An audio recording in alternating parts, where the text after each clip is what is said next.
अब देखो micro environment के जो एलिमेंट्स हैं वो कौन कौन से? कॉस्मिक इसका शॉर्ट फॉर्म है, निमोनिक कोड जिसको बोलते हैं। ठीक है, तो क्या क्या इसमें देखो, competitors, organization itself, suppliers, market intermediaries और कस्टमर्स। ये इमीडिएटली जुड़े हुए हैं ऑर्गेनाइजेशन से, ठीक है ना। कॉम्पिटिटर्स, ठीक है, मीनिंग तो पता है उनको कॉम्पिटिटर्स का। कंपटीशन डायरेक्ट या इनडायरेक्ट हो सकता है, ये मैंने आपको बताया था कि डायरेक्ट मतलब सेम प्रोडक्ट बेचने वाले, और इनडायरेक्ट मतलब कि जैसे कि कार का ऑल्टरनेट दिया था हॉलीडे, याद है? yes, sir. है ना, कि भाई कंज्यूमर के पास एक्स्ट्रा पैसे हैं तो कार खरीद लेगा कि वो हॉलीडे पे चल जाए। ठीक है, फिर the major aspects to be considered for analysing competition are, कितने कॉम्पिटिटर्स हैं, नंबर ऑफ प्रोडक्ट्स, प्रोडक्ट के वर्जन कितने हैं, है ना, और लॉन्ग टर्म ऑब्जेक्टिव कंपटीशन का क्या है, और प्रेजेंट स्ट्रैटेजीज उसमें क्या अडॉप्ट कर रखी। देखो सुनो, जिन लोगों के घर में बिजनेसेस वगैरह होंगे वो शायद इन चीजों को थोड़ा सा समझ भी पाएंगे। कौन सा नोट चाहिए? ठीक है, बाद में दे देना आप जो भी। तो कॉम्पिटिटर्स को लेकर के ये सारी चीजें, जिन लोग कितने लोगों के घर में बिजनेसेस हैं, तो इनको थोड़ा बहुत तो समझ में आ रहा होगा, है ना। ठीक है, कि कॉम्पिटिटर्स का क्या होता है और कैसे होता है, कितना इफेक्ट। देखो कॉम्पिटिटर सबको पता है, पर उसका किस लेवल पर इफेक्ट रहता है ना, ये आइडेंटिफाई कर पाना थोड़ा सा मुश्किल हो जाता है कई बार। अरे समझो कि उसका कितना गहरा प्रभाव है। आप बिजनेस में जितने ज्यादा इन्वॉल्व हो गए, या आपको अपने घर के बिजनेस के बारे में जितना ज्यादा पता होगा, उतना आपको कंपटीशन का पता होगा।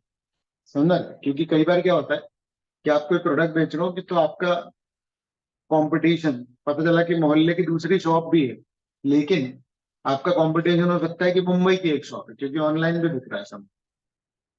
समझ में आ रहा है? तो आपके कंपटीशन में पूरे इंडिया ही आ गया। समझ में आ रहा है कि नहीं आ रहा है? क्लियर है? ठीक है ना। चलो फिर ऑर्गेनाइजेशन इटसेल्फ, ठीक है। तो जो गोल्स हैं, ऑब्जेक्टिव्स हैं, स्ट्रेंथ है, रिसोर्स जो है, ठीक है, occupy critical position in the market environment. ठीक है, सेल्फ एनालिसिस बहुत ज्यादा इंपॉर्टेंट है। देखो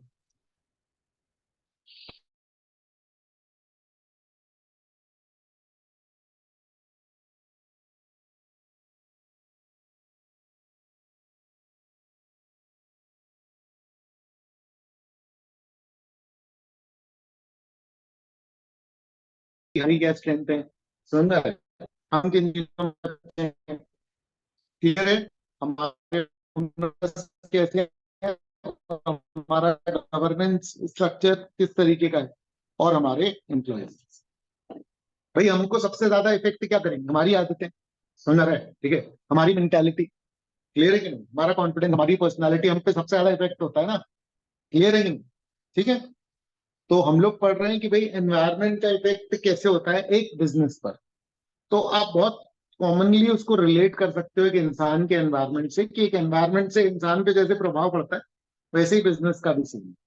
क्लियर है? भी वो मल्टी बिलियन बिजनेस इजीली बन सकता है।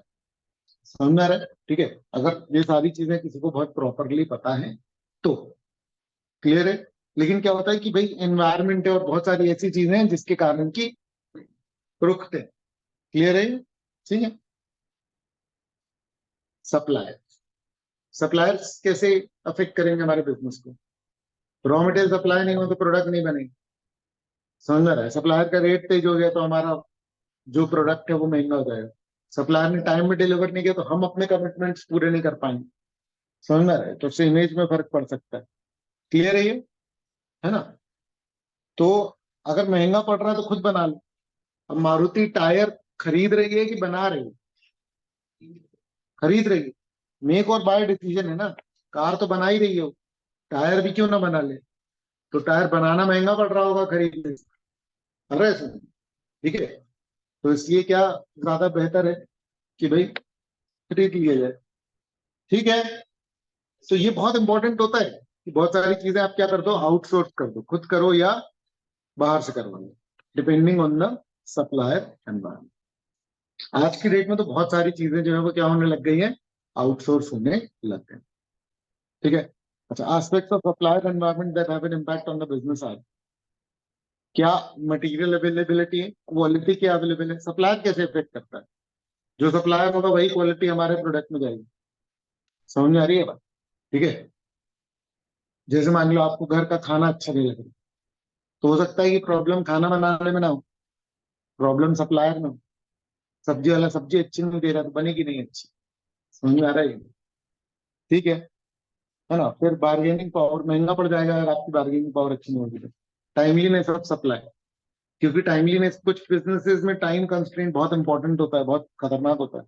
Extent of competition, availability of more suppliers, मतलब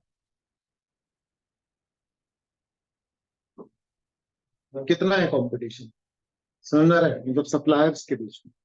ठीक है, और cost structure of material service. ठीक है, अच्छा, एक और चीज जो अफेक्ट करती है बिजनेस को वो क्या है, मार्केट। अगर वेल एस्टेब्लिश्ड मार्केट होगा तो कोई प्रॉब्लम नहीं, अगर मार्केट नहीं होता तो दिक्कत चली जाती है। तो अब समझना क्या फर्क पड़ता है, किस चीज से फर्क पड़ता है। अगर जैसे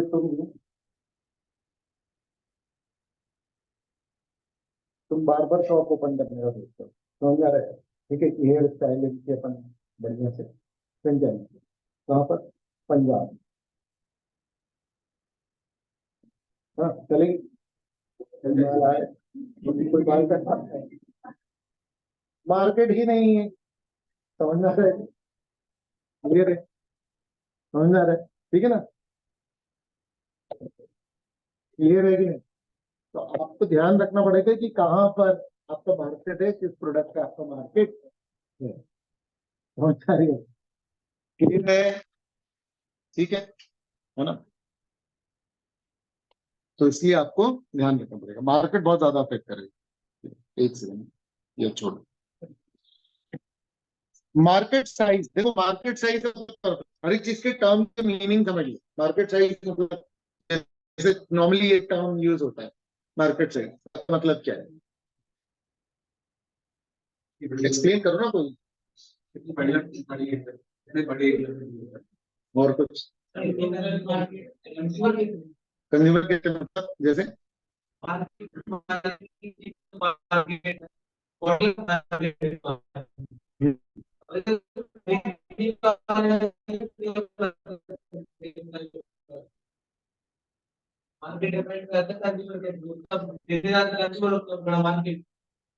तो क्या लगता है होटल मार्केट कैसा है, होटल का मार्केट कैसा है, ये बिस्लरी की बोतल का मार्केट कैसा है, क्या? नहीं नहीं, वो नहीं बोल रहा हूँ। हाँ,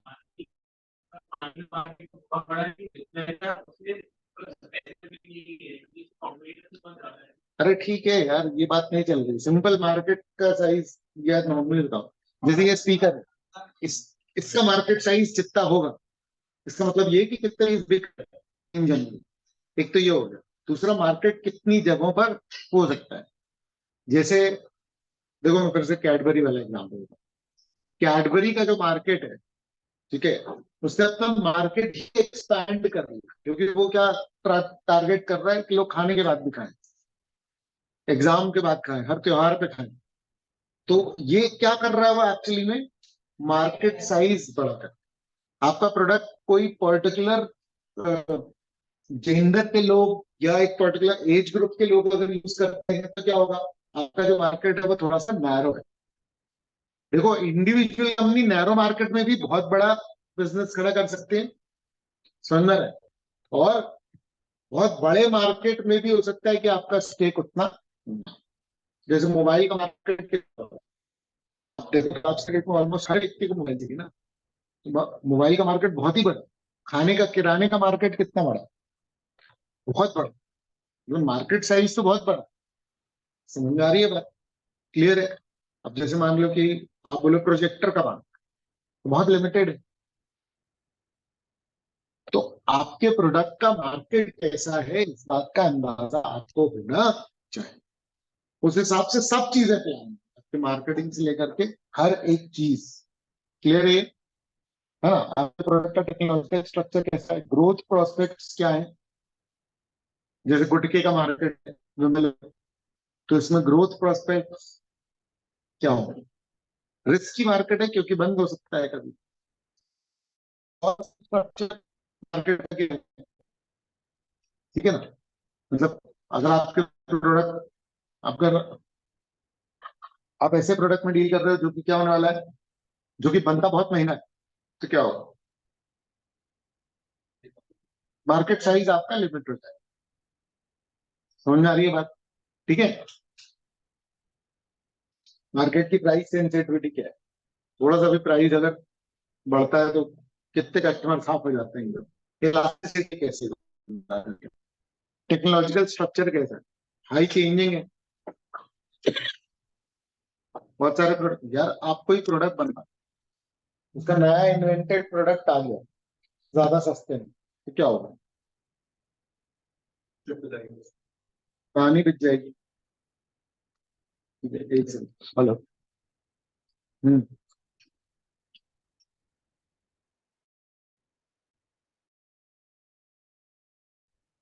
फोन कर दो, मैं क्लास के बीच में बाद में, मैं क्लास के बीच में वो बाद में बात करता हूँ, ठीक है। एग्जिस्टिंग डिस्ट्रीब्यूशन सिस्टम कैसा है, जैसे कि किराने का डिस्ट्रीब्यूशन सिस्टम कैसा है, बिल्कुल वेल एस्टैब्लिश्ड, सुना है। लेकिन अभी जो ई बाइक्स आ रही हैं, उनका डिस्ट्रीब्यूशन सिस्टम कैसा है, क्या, अरे डिस्ट्रीब्यूशन सिस्टम की बात कर रहा हूँ, अनइक्वल। अबे तुम लोग समझ रहे हो मैं क्या समझा रहा हूँ।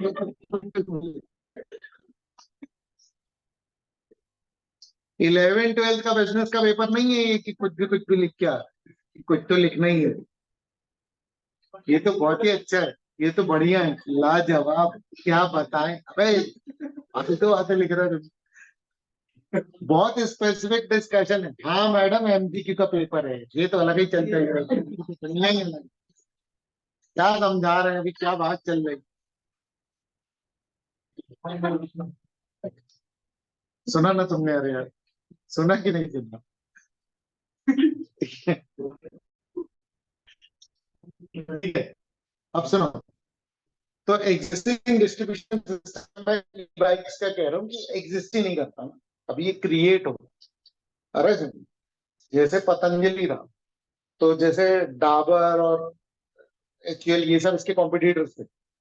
इन्होंने क्या किया, इनका पहले से डिस्ट्रीब्यूशन सिस्टम बना हुआ है कि हर शेयर में सीएनएफ होगा, स्टॉकिस्ट होंगे, बहुत सारे संग रहे इनके मैनेजर्स होंगे, तो वो कहलाता है डिस्ट्रीब्यूशन चैनल। आपका प्रोडक्ट कितना भी अच्छा हो, मार्केट में आएगा कैसे, सप्लाई चेन जो है उसको प्रॉपर एस्टैब्लिश करना पड़ेगा कि कब बनेगा और कैसे मार्केट तक पहुंचेगा। हमको सिंपली लगता है कि भैया क्या ट्रक से पहुंचेगा, अभी कहाँ जाएगा ट्रक, कहाँ रखेंगे।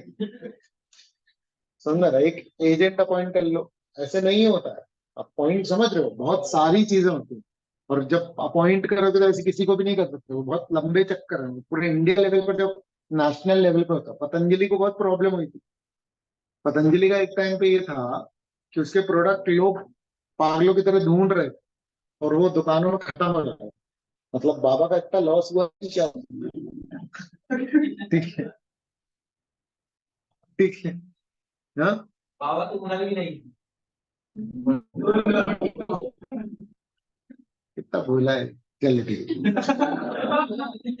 ठीक है। बाबा के पास ही सारा पैसे जा रहा है बेटा।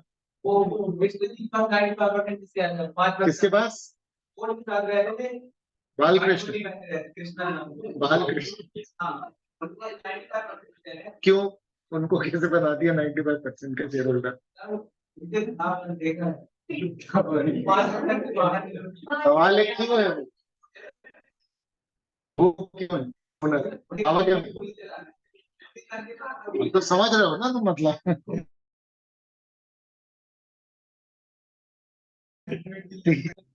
चलो इंसाइडर ट्रेडिंग का कर लिया था बाबा, चलो ठीक है छोड़ो, लेकिन अभी तो कुछ नहीं कर सकते ना उनका। खैर प्रोडक्ट अच्छे हैं, हम तो यूज भी करते हैं, ऐसी कोई बात नहीं। अरे बस जो है तो है।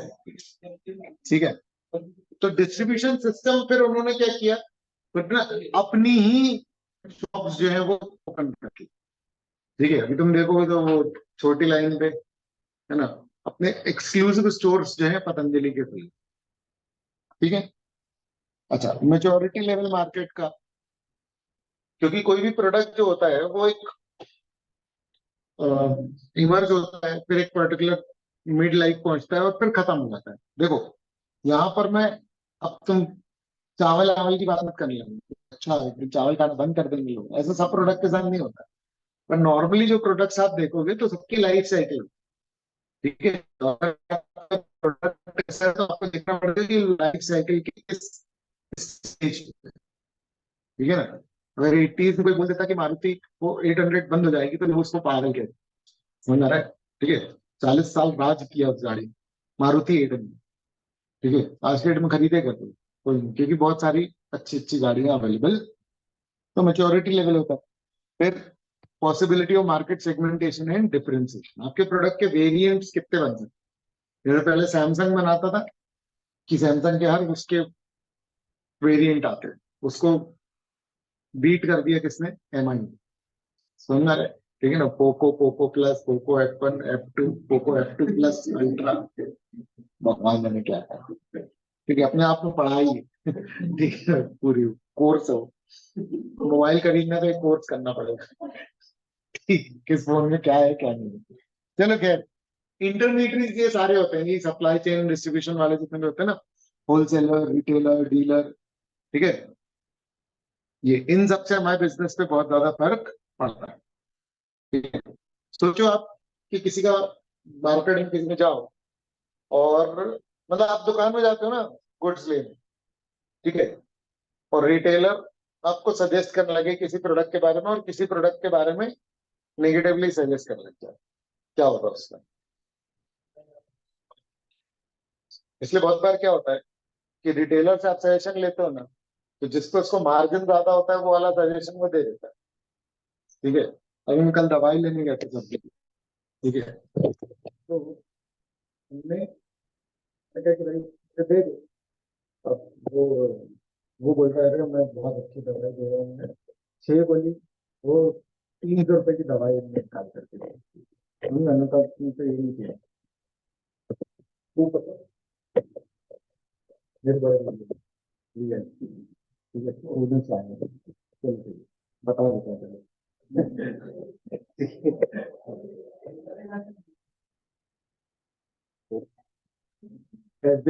वाइस प्रेसिडेंट है। चलो फैशन रखवाना है, फैशन बिजनेस चल ही रहा है, रखवाना है फैशन, बताओ बात कर लेता हूँ, अभी तो गैस जा रहे हैं। कल कल या परसों तक, परसों तक नहीं, टेस्ट टेस्ट कैंसिल नहीं, ये लोग हेलो, हाय कर लो सब लोग। चलो ठीक है, ठीक, वापस। हाँ, क्या बता रहे हैं? नहीं नहीं, उसके पहले का पढ़ाई वाला जो, हाँ, तो फिर मैंने बोला कि नहीं मेरे को ये वाले कॉम्पोजिशन की दो। मैं देखा हूँ मेरे को 280 रुपये कुछ की दवाई दी, तो मैंने जो मांगी कॉम्पोजिशन 46 रुपए की दवाई, उसमें डिस्काउंट काट के 40 रुपए की मिली। ठीक है, और खैर ऐसा हर बार हर जगह जरूरी नहीं कि सही है, कुछ लोग अच्छे होते हैं जैसे किसी होता है ना। ठीक है, मैं ये तो अच्छे सजेशन देता हूँ, है ना? चलो ठीक है, ठीक।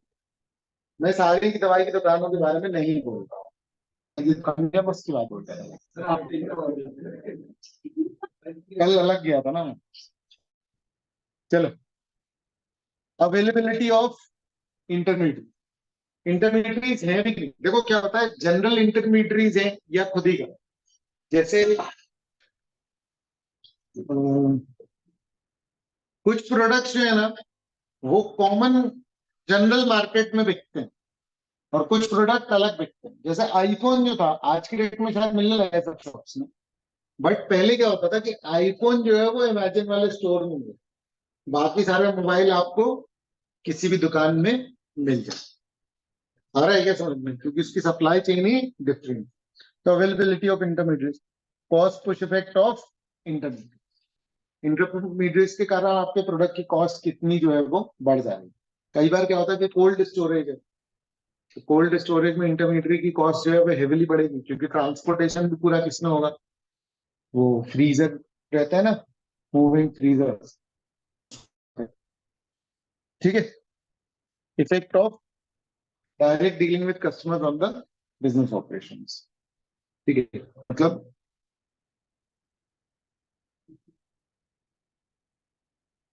इसका क्या मतलब है, एक सेकंड।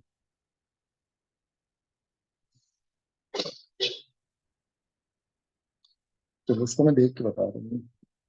ठीक है, देखो सुनो, किन किन चीजों का इफेक्ट पड़ता है बिजनेस में इंटरमीडिएटरीज को लेकर के। हाँ, इंटरमीडिएटरीज जो है वो डायरेक्टली कनेक्टेड होते हैं किससे, कस्टमर से। यही मैंने बताया ना कि रिटेलर आपको किसी किसी पर्टिकुलर चीज को, मैं एक बार बुक लेने गया था 2007 की बात, तो मैं बुक शॉप में गया था, मैंने उसको बोला कि मुझे ये वाली बुक चाहिए, मुझे याद नहीं आ रहा पर्टिकुलर नाम बोला था मैंने, ऑडिट की बुक चाहिए थी मुझे, सीए फाइनल की। ठीक है, तो मैंने बोला कि ये वाली बुक चाहिए, उसने मेरे को दूसरे ऑथर की दी और कह रहा है यही है। मैंने कहा इसमें वो नाम कहीं नहीं दिख रहा है, तो मैं बोल रहा हूँ, भूल गया हूँ। ठीक है, मैंने कहा इसमें वो जो कह रहा कि नहीं इस नाम से यही है। तो वो इतना कॉन्फिडेंट और इतना प्रॉपर वो बोल रहा था ना कि मतलब ऑब्वियस ही बात है, आप दुकानदार का कॉन्फिडेंस खरीदते हो। तो फिर मैंने कहा नहीं यार, मैं थोड़ा ज्यादा नहीं लगेगा, मैं तो वैसे नहीं करेगी। जैसे ही जाने लगा कहता रुको, फिर नीचे में रख दिया उसने। 100 रुपए की बुक थी जो मैं खरीदने ला जो मुझे बेच रहा था 250 की थी। हाँ ये, और मैं उसको ऐसे देख रहा हूँ कि साले कम से कम गिल्टी मुंह तो बना। अरे अपराधी गुनाहगार। ठीक है, हाँ उसको शर्म तक नहीं आती। ठीक है, आई है। मतलब भाई उसके चेहरे पे शिकन भी नहीं है। ये भगवान, चेहरे पे लेके लोगे। अब बस यही है कि वो 100 वाली बुक में उसका मार्जिन कम था। ठीक है, और ये वाली बुक में उसका मार्जिन ज्यादा था। ठीक है, चलो उसकी क्या। ठीक है, बहुत ही उससे आ गया। मैंने सोचा कि इसको भी मना कर दूं, पढ़ना नहीं होता मेरे को, मैं तो वो भी नहीं लेता। अरे सुन,